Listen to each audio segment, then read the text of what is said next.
Rocografía 2020.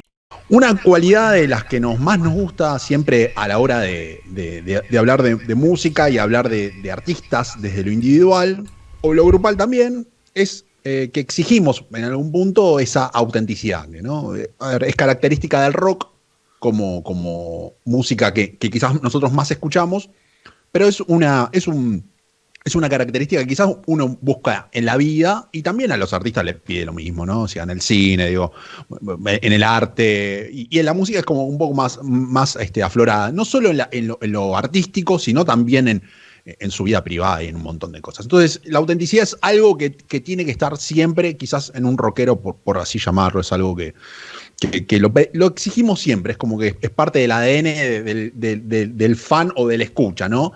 A la hora de criticar, por supuesto, siempre. Si no criticamos, no somos quienes somos. Hay una frase del Indio, de su libro Recuerdos que mienten un poco, ese libro que salió hace 2 años, donde habla que ante una mayor cantidad de actividades artísticas tenga ese artista, hay una mejor visión del mundo. Hay la sensibilidad frente a cosas o circunstancias. Como que suma. Es la típica sensibilidad del artista. Y en algo, ahí estoy un poco de acuerdo con ese punto. Entonces, todas estas cosas tienen que ver con quién vamos a hablar hoy. Para no poner al artista en un pedestal, sino lo que queremos, todo lo contrario, darle que esa persona tenga con más recursos artísticos una perspectiva de esto, del mundo, de las circunstancias, mismo de la música. Creo que suma y da eso, perspectiva, no sobre una cuestión elevada sobre el resto, ¿no? Eso por lo menos yo no lo banco. Si el rol de músico, digo, hoy el artista es músico, arte plástico, cine, literatura, actuación, digo, me parece que lo interesante es ese acopio cultural que pueden hacer desde ese lugar ese artista. Hoy hablaremos de una persona que se hizo conocida, si bien como músico, o sea, que saltó más a la fama, pero también, como venimos describiendo, tiene facetas, por ejemplo, en el cine y en la escritura también. Pero bueno, o sea, lo que lo hace famoso o conocido en algún punto, en este caso es la música, que es nuestro hilo conductor para llegar a ese artista. Thomas Alan Waits, mejor conocido como Tom Waits, nació en Pomona, California, un 7 de diciembre de 1949, hijo de descendientes de irlandeses por el lado de su padre, Jesse Frank Waits, y de noruegos por el lado de su madre, Alma Johnson McMurray, de la parte oeste de los Estados Unidos. Tras la separación de los viejos, en 1960, Tom se mudó con su madre a National City, cerca de la frontera oeste entre México y Estados Unidos, toda esa parte de la costa del Pacífico Norte. Por el laburo de su papá, de su padre, viajó varias veces al país azteca en auto, escuchando muchas rancheras. Y ese contacto lo ayudó a forjar a su ídolo de la infancia, que era Cantinflas, ¿no? Cantinflas, el humorista mexicano por excelencia, ¿no? O sea, si hablamos de películas, de una especie de Sandrini, separando la distancia, un Olmedo para México, para esa década del 50, 60, 70, era muy fuerte el cine, la filmografía de Cantinflas en ese momento en México, en la juventud de Tom Waits. Y Cantinflas es clave para el armado del Tom Waits que nosotros tenemos en la cabeza y lo tenemos totalmente pensado frente al piano y al escenario y el monólogo, y tiene que ver mucho con eso.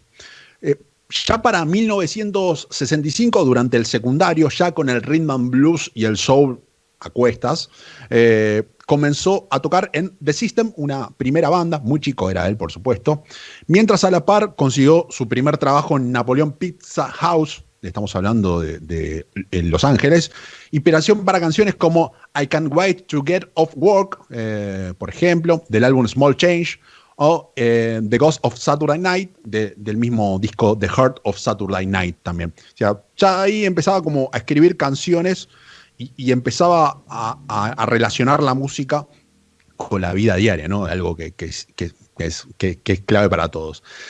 Ya egresado de la secundaria, comenzó a servir en la Guardia Costera de Los Ángeles a fines de la década del 60 y se metió de lleno a laburar en el club de Troubadour, sería ahí Y ahí arranca un poco la esencia de este artista, donde sus principales discos salen de un bar. O sea, Tom Waits y un bar y un club es eso. O sea, no es un músico de conciertos, ¿no? Por fuera que ni siquiera nos empezamos a detener en el estilo de música, sino también, como hace Martín, se te viene eso, se te viene el bourbon acá, y escabeando, tomando, sentado, piola, viendo un café. Y en un café, digo, uno tiene café como el bar, ¿no? Digo, pero es el bar, es el club. En Estados Unidos es mucho el club. Y tiene que ver con eso. Ahí arranca un poco el momento de inicio en esa época, 1965, donde ya es la imagen de él y queda como lo seguimos viendo hasta ahora o escuchando directamente. Ya Jim Morrison en la costa oeste de los Estados Unidos, en 1971, o sea, digo, por ahí podemos ahondar ahí con ustedes también, me gustaría charlar. La importancia de Jim Morrison, por ejemplo, en parte esa camada del oeste de los Estados Unidos, ahí siempre lo hemos charlado con ustedes dos, y decimos que es clave el rol de Morrison, no solo como músico, como líder de The Doors, en esa parte, en Los Ángeles sobre todo, sino también como parte de un movimiento cultural bastante grosso. No sé ahí qué opinan ustedes sobre esto. Y bueno, digamos que por ahí nace básicamente el movimiento hippie, con estos intelectuales primeramente buscando nuevas puertas. Por algo la banda The Doors se llama The Doors, es por el libro, creo que es de Aldous Huxley, algo de las puertas de las percepciones de la mente, no me acuerdo bien el título. Pero eso es un libro que estuvo muy de moda. Viste que cada época y cada revolución tiene su propio menú de libros que a consumir, digamos, en los 60, en los 70, acá en Argentina, para pertenecer a un grupo y mostrar lo avanzado y digamos, la revolución de los pensamientos, qué sé yo, no sé, leer Rayuela en los 60 era obligado. Acá. Sí. Entonces es como que van apareciendo movimientos culturales afines a ciertos movimientos intelectuales, y de esa universidad y de esas movidas sale esta gente. Sale Jim Morrison, un tipo que no tenía ni idea de música. Él era un poeta que le gustaba escribir, y muchos más que vienen de los ámbitos académicos. No sé, la psicodelia empieza en una universidad con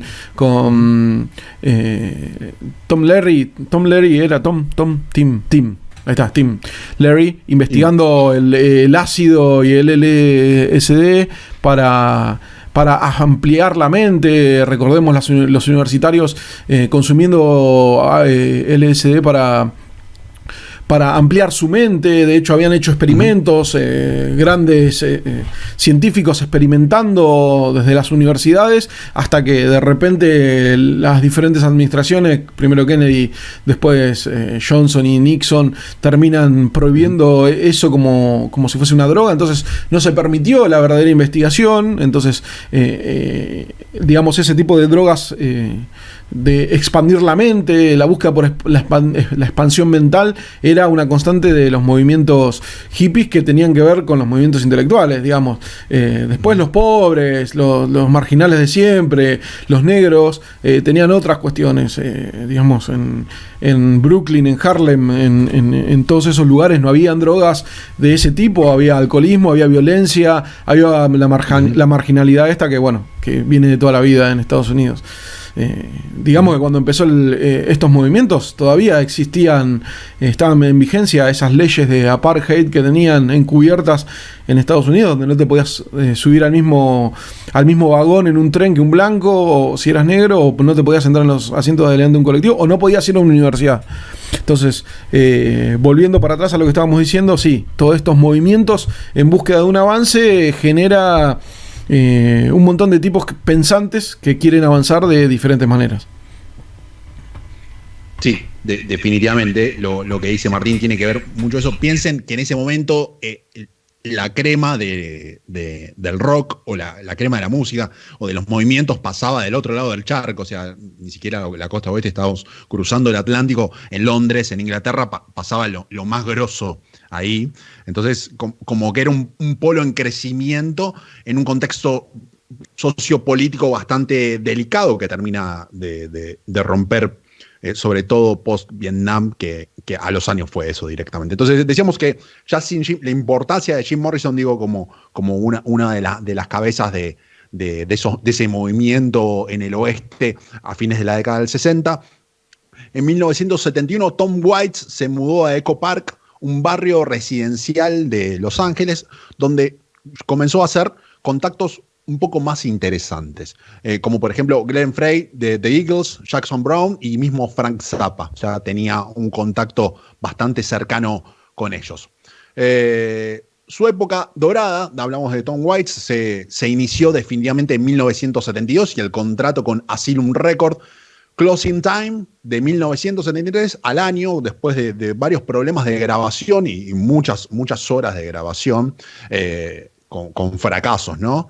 Pero terminaron dando forma a ese Closing Time, ese primer disco de Tom Waits, que es realmente hoy es una joyita. El disco debut con muy buena recepción de la crítica, pero ¿qué pasaba? Digo, no tenía tanta popularidad. Me parece que también había una intención del músico, una no intención de transar y estar permanentemente vendiendo algo, ¿no? De hecho, por ejemplo, el temazo Marta fue llevado a conocer por Tim Buckley, y el All 55C fue, por ejemplo, con The Eagles, hizo la versión de ese otro hermoso tema de ese Closing Time, que es el primer disco de Tom Waits. O sea, primer disco y las versiones de otras bandas son más populares, habla de una baja, valga la redundancia, popularidad de Tom Waits, pero me parece que hay intenciones de que le chupaba más un huevo ir a ese lado. O sea, no le interesaba tanto terminar en ser un artista mega popular. O sea,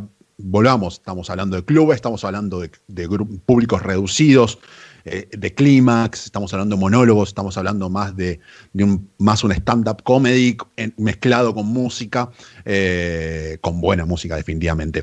Ya con 23 años salió de gira con este discazo directamente, teloneando por ejemplo a Frank Zappa. Era una de la fija que tenía, digo, con la relación esta que comentábamos hace un ratito sobre Frank Zappa y Tom Waits. Para 1974 nos regaló lo que es mi disco de entrada a su música, que es The Heart of Saturday Night, un disco que me encanta, personalmente me encanta, me parece fascinante, me parece un guiño a Frank Sinatra, me parece que ahí se mezclan todas las corrientes de la música, sin él darle mucha importancia, pero me parece que se mezcla la música americana, como Sinatra, Bennett, por ejemplo, Louis Armstrong, por ejemplo, del lado del jazz también, o sea, se mezcla el jazz, tiene piezas de jazz bastante interesantes, el rhythm and blues, o sea, cosas cuadradas, y una voz que ya era característica, digo, en ese momento ya él cantaba raro, se cantaba...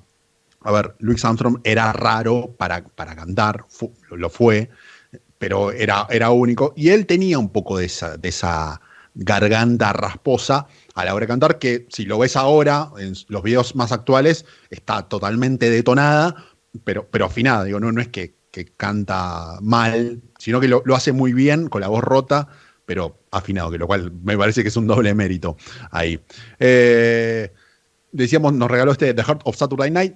Mucho más club, mucho más bar, más contrabajos, escobillas, trompetas con sopapa, generando ese clímax ideal para disfrutarlo, como dice Martín, con un bourbon, definitivamente. En 1975, Waits se trasladó a Motel Tropicana del Santa Monica Boulevard y publicó el álbum doble Night Hops at the Dinner, grabado en un estudio con público, porque la intención era capturar el ambiente de un concierto pequeño, o sea, lo importante, lo que él le parecía importante, y no se hacía eso generalmente.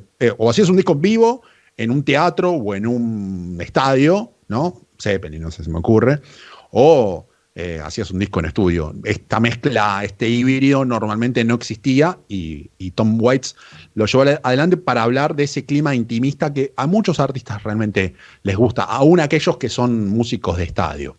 El álbum sirve también un resumen de conciertos de Waits de aquella época que incluían los largos monólogos introductorios a las canciones. Él arrancaba la base de la canción musical y antes de entrar, en el momento de tener que entrar, él hablaba y hacía monólogos y hacía chistes, un poco de ese Cantinflas que hablábamos, ¿no? Una especie de stand-up sobre el piano que la gente se reía y metía la canción, le cambiaba la armonía, hacía otra cosa totalmente diferente, porque de hecho pones un disco en vivo y un disco en estudio y la armonía de la voz es totalmente diferente, aunque la banda suene igual.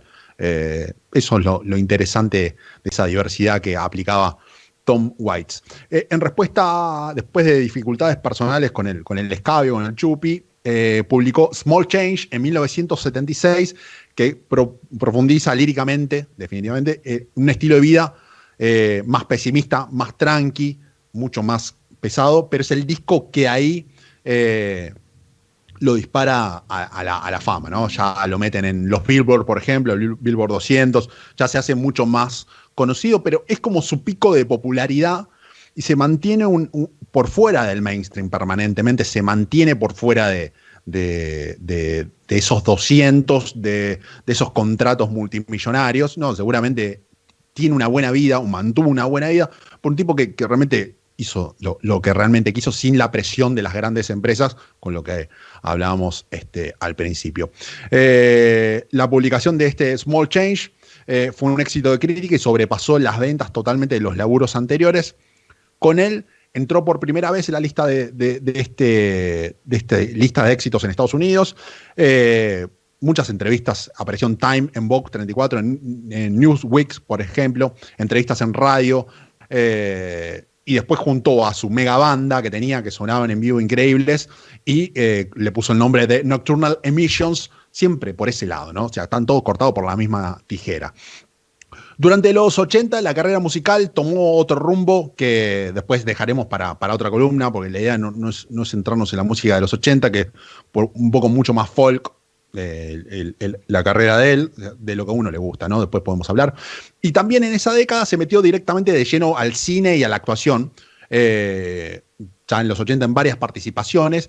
Digo, un punto alto que él tuvo, definitivamente, o de mayor estrellato, se dio en la película Drácula, dirigida por Francis Ford Coppola, del año 1992. Una película que si no la han podido ver, no sé qué están esperando, vayan, no sé, búsquenla en alguna plataforma y véanla a la noche, porque es una gran película larga, una gran actuación de Anthony Hopkins, Keanu Reeves, Gary Oldman haciendo de Drácula, y Tom Waits hace de Renfield, es el lacayo del conde, nada más y nada menos, en este peliculón de 1992. Él hace poco también, lo charlamos también con Martín fuera del aire, participó en una película de los hermanos Coen, que es la balada de Buster Scruggs, con un protagónico. Es un formato más miniserie que tenía, pero tuvo su protagónico ahí ya más viejo, con una pasión en la actuación bastante interesante. Otra película también que si pueden ver, se los vamos a recomendar, porque me parece que todo lo que es Hermanos Coen, bueno, personalmente me gusta mucho. Ya en el año 2011, él ingresó al Salón de la Fama del Rock con la introducción de su gran amigo de siempre, Neil Young, ¿no? Otras palabras mayores para Tom Waits, para Neil Young. Músicos populares de Estados Unidos, directamente, con estilos totalmente diferentes, pero palabras mayores de la música popular, lo cual es muy importante. Y algo muy importante, por ahí Neil Young sí, pero más mainstream, pero sí, los tipos van por afuera. Siempre de cultos, ¿no? Siempre llegás por otro. Sí. Al Neil Young lo conocemos, bueno, no sé, ¿quién hace referencia a Neil Young? Pearl Jam todo el tiempo. Lo tienen ahí como una deidad. De hecho, hasta han dicho que fue en algún punto una gran inspiración para todo lo que es el movimiento grunge, Neil Young. Y un tipo que hace una especie de música que va y que viene y hace lo que le gusta a él. Y hace folk, tiene mucho de folk, tiene mucho de crítica. Creo que volviendo al espíritu de los 60 tiene esa canción de protesta, de crítica. Hay un disco que grabó, sí, fue él, sí. Hay un disco que lo grabó en una especie de cabina grabadora de discos, que el tipo toca y se escucha ruido. Es tremendo ese disco. Se escucha el ruido del disco, la imperfección. O sea, creo que más folk, o sea, que eso no tiene nada. En una época donde fue hace, no sé, 5 o 10 años, ponele. Justo para hacerlo. Hermoso. Justo para hacerlo. No, pero claro, no es que... Él solo con la guitarra, no me acuerdo cuál es el disco, si lo pueden buscar ahí me van a decir. Lo vamos a buscar. Pero él solo con la guitarra grabando una cabina que te graba un disco y después de ahí reprodujeron todas las copias en CD, lo que sea. Pero lo escuchás y tiene una calidez ese disco, un sonido espectacular, ¿no? Es para tomarse un bourbon también. Sí, estamos hablando de artistas cultos, o sea, de referentes cultos que realmente hacen lo que quieren, que salen del mainstream. O sea, Neil Young es súper conocido, Tom Waits también, no le estamos quitando relevancia, pero salen de ese lugar que hasta por momentos puede ser incómodo. Digo, hay gente que quiere guita y no le importa nada, y si tiene que girar durante 2-3 años tocando 8 veces por semana, de 8 veces de 7 días que tiene la semana, para exagerar un poco, no tiene inconveniente. Bueno, pero ellos, me parece que son esos artistas, yo lo llamaría under después lo podemos debatir, ¿no? Si quieren. También The Whites tiene pasajes en libros. Main under sería, una especie de super under, qué sé yo. Sí. Tipos que viven bien, las discográficas le regalan autos porque son grosos, venden mucho. O sea, no es que son súper por fuera de todo circuito, no, están en un circuito, pero digo, mucho más relajados, viven mejor la vida, me parece. Tom Waits es gran parte de la cultura de la música, definitivamente, con un estilo propio y sobre todo, y volviendo al principio, auténtico. Si hay alguien auténtico, es Tom Waits, que siempre hizo lo que quiso y siempre fue por el mismo lado, lo cual nos encanta. Seguidor de Bob Dylan, de Louis Armstrong, decíamos, de Howlin' Wolf, de Charles Bukowski, a la hora de filosofar y de leer. Waits desarrolló durante todos estos años de carrera, hablamos de cine, hablamos de sus primeros años de la música, sus primeros 3 discos, y esa onda del monólogo y Cantinflas, un estilo diferentemente propio y no suena a otros, lo cual, ¿qué es lo que le pedimos nosotros a un músico, un guitarrista? Esta guitarra suena como la de Angus, esta viola suena como Hendrix, y ya sabes que hay una referencia. Tom Waits, los discos de Tom Waits, su voz, no solo por su voz, sino suenan a Tom Waits, lo cual para mí es súper jerarquizador, por ponerle un término que se me ocurrió ahora. Una voz áspera, ronca, muy sentida, muy interesante. Queríamos hablar de un rocker con todas las letras, auténtico, que es lo más importante, y un estilo y una carrera cultural, musical o artística, por así llamarlo, más que interesante. Vean sus películas, donde está, que lo hace muy bien, esa, la de los hermanos Coen, posta, veanla. En un momento estaba en Netflix, no sé ahora, después Drácula, posta, veanlas, y sus discos, personalmente me encanta The Heart of Saturday Night. Rocografía 2020.